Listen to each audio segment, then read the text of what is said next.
छप्पन खाने खाने वाला ससुराल। ये कहानी एक छोटे से घर की जहाँ पर एक नई नई शादी हुई थी, जो कि हुई थी मीना की। मीना अपनी शादी से बहुत खुश थी, क्योंकि उसकी ये खुशी की वजह ये भी थी कि जहाँ पर उसकी शादी हुई थी सिर्फ वहाँ पर उसके एक ससुराल में उसकी एक सास और उसके एक देवर और उसका एक हस्बैंड थे, क्योंकि वो सब चार जने थे। उसका जो ससुर थे वो इस दुनिया से रुखसत हो चुके थे, तो वो अपने ख्याल में गुम हो गए। तो उसकी सास ने कहा, बेटा निकल आओ इस ख्यालों से और चलो। फिर उसने क्या किया, वो गिलाई और फिर वो अंदर आ गई। फिर ऐसे ही वो अपने कमरे में चले गए। फिर अगली सुबह उसकी थी पहली रसोई।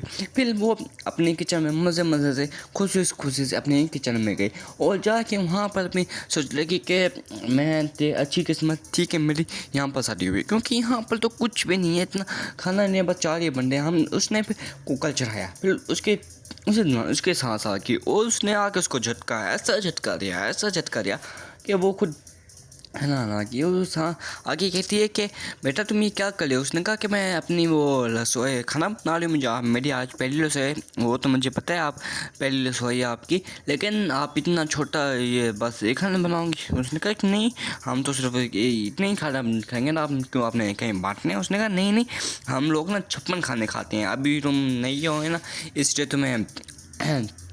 तुम 20-30 बना लो। हम मरना है ना, हर रोज़ हर दिन सुबह दोपहर शाम को ना 56 खाने खाते हैं। आप ऐसा करो 56 खाने बना लो। वो बेचारी बहुत उदास होगी कि 56 खाने, अल्लाह अकबर ये ध्यान है क्या है। उस बेचारी ने जैसे करके अपना कहा कि अभी सुबह 6 बजे से शाम के 11 हो गए।